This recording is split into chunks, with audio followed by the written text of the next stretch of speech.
ಕೇರಳದ ರೆಸಾರ್ಟ್ನಲ್ಲಿ ಮಾಜಿ ಸಿಎಂ ಸಿದ್ದರಾಮಯ್ಯ ವಿಶ್ರಾಂತಿಯನ್ನ ಪಡೆಯುತ್ತಿದ್ದಾರೆ. ವಿಶ್ರಾಂತಿಗೆ ಹೋದಾಗ್ಲೆಲ್ಲ ಸಿದ್ದರಾಮಯ್ಯ ರಾಜಕೀಯ ಮಾಡ್ತಾರಾ, ರಣತಂತ್ರ ಹೆಣಿತಾರಾ ಗೊತ್ತಾಗೋದಿಲ್ಲ.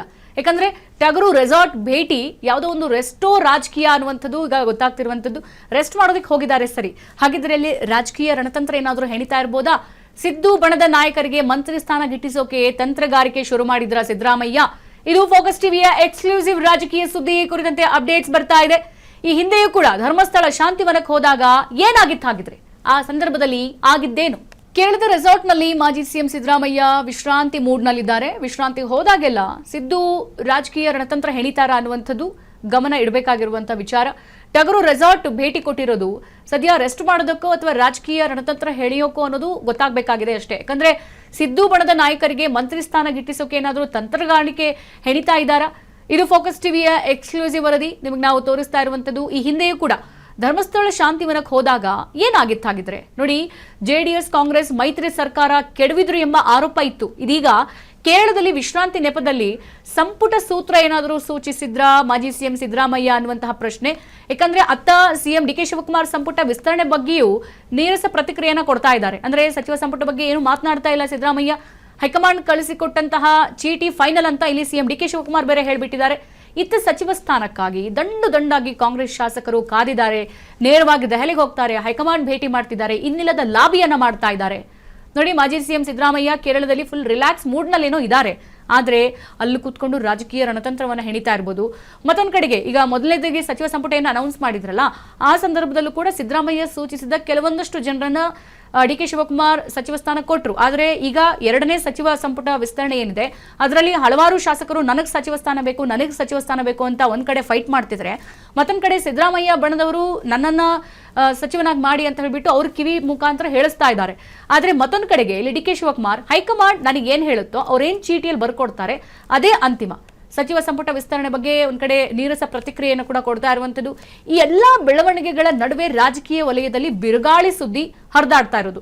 ಈಗ ವಿಶ್ರಾಂತಿ ಮೂಡ್ನಲ್ಲಿರೋ ಮಾಜಿ ಸಿಎಂ ಸಿದ್ದರಾಮಯ್ಯ ತಮ್ಮ ಬೆಂಬಲಿಗರಿಗೆ ಮಂತ್ರಿಗಿರಿ ಗಿಟ್ಟಿಸೋಕೆ ಏನಾದ್ರೂ ವಿಶ್ರಾಂತಿ ನೆಪದಲ್ಲಿ ತೆರೆ ಮರೆ ಕಸರತ್ತೇನಾದ್ರೂ ನಡೆಸ್ತಾ ಇದ್ದಾರಾ? ಇದಕ್ಕೆ ಪೂರಕವಾಗಿ ಇದೆಲ್ಲದರ ನಡುವೆ ಸಿಎಂ ಡಿ ಕೆ ಶಿವಕುಮಾರ್ ನಮ್ಮ ಹೈಕಮಾಂಡ್ ಯಾರು ಮಂತ್ರಿ ಮಾಡಬೇಕು ಅಂತ ಅಂತಿಮ ಪಟ್ಟಿ ನನ್ನ ಕೈ ಕೊಡುತ್ತೋ ಅವರೇ ಮಂತ್ರಿ ಆಗ್ತಾರೆ ಎಂಬಂತ ಅಚ್ಚರಿಕೆ ಸ್ಟೇಟ್ಮೆಂಟ್ ಅನ್ನು ಕೊಟ್ಟಿದ್ದಾರೆ.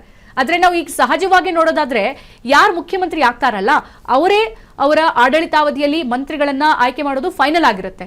ಆದ್ರೆ ಈ ಕಡೆ ಸಿಎಂ ಡಿ ಕೆ ಶಿವಕುಮಾರ್ ಅವರು ಮುಖ್ಯಮಂತ್ರಿ ಆದ ಬಳಿಕ ಮಂತ್ರಿ ಸ್ಥಾನ ಹಂಚಿಕೆ ಬಗ್ಗೆ ಈ ಹೇಳಿಕೆ ಕೊಟ್ಟಿರೋದು, ಅತ್ತ ಮಾಜಿ ಸಿಎಂ ಸಿದ್ದರಾಮಯ್ಯ ವಿಶ್ರಾಂತಿ ನೆಪದಲ್ಲಿ ತಮ್ಮ ರಾಜಕೀಯ ಚದುರಂಗ ಗಾಳ ಉಳಿಸ್ತಾ ಇದ್ದಾರೆ ಅನ್ನೋದಕ್ಕೆ ಈ ಬೆಳವಣಿಗೆ ಸ್ಪಷ್ಟವಾಗಿ ಗೋಚರಿಸ್ತಾ ಇದೆ.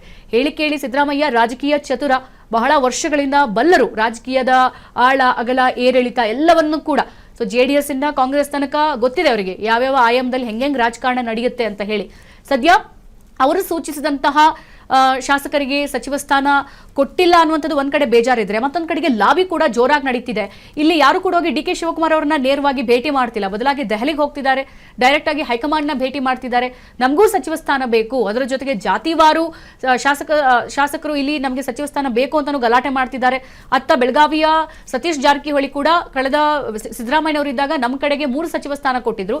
ಈ ಸಲನೂ ಅದು ಖಾತೆ ಬೇಕು ಈ ಖಾತೆ ಬೇಕು ಕೇಳಲ್ಲ, ಒಟ್ನಲ್ಲಿ 3 ಸಚಿವ ಸ್ಥಾನ ಬೇಕು ಅಂತ ಹೇಳ್ಬಿಟ್ಟು ಅವ್ರು ಪಟ್ಟು ಹಿಡಿದಿದ್ದಾರೆ. ಮತ್ತೊಂದ್ ಕಡೆಗೆ ಇನ್ನಿಲ್ಲದ ಕಸರತ್ತು, ಹೊಸಬ್ರು ಕೂಡ ಹೊಸ ಶಾಸಕರು ಕೂಡ ನಮಗೂ ಅಧಿಕಾರ ಕೊಡಿ, ನಾವು ಅಧಿಕಾರ ಮಾಡ್ತೀವಿ ಅನ್ನುವಂತಹ ಮಾತನಲ್ಲಿ ಕೂಡ ಮಾತನಾಡ್ತಿದ್ದಾರೆ.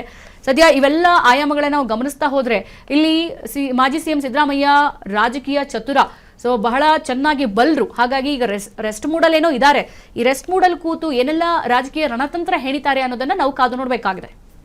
ರಾಜ್ಯ ರಾಜಕೀಯದಲ್ಲಿ ಮತ್ತೊಂದು ಬಹಳ ದೊಡ್ಡ ಡೆವಲಪ್ಮೆಂಟ್ ಆಗ್ತಾ ಇರಬಹುದು. ಸಿಎಂ ಸಿದ್ದರಾಮಯ್ಯ, ಮಾಜಿ ಸಿಎಂ ಸಿದ್ದರಾಮಯ್ಯ ಟಗರು ಅಹಿಂದ ನಾಯಕ ಅಂತ ಹೇಳಿ ಏನು ಗುರುತಿಸಿಕೊಂಡಿದ್ರು, ಸೊ ಈಗ ಅವರನ್ನ ಪದತ್ಯಾಗ ಮಾಡಿಸಿ ಡಿ ಕೆ ಶಿವಕುಮಾರ್ ಅವರಿಗೆ ಮುಖ್ಯಮಂತ್ರಿ ಸ್ಥಾನವನ್ನೇನೋ ಗಿಟ್ಟಿಸಿಕೊಂಡ್ರು. ಆದ್ರೆ ಇದರ ಹಿನ್ನೆಲೆ ಬಹಳ ದೊಡ್ಡ ನಿಲುವನ್ನ ಹೊಂದಿರುವಂತದ್ದು.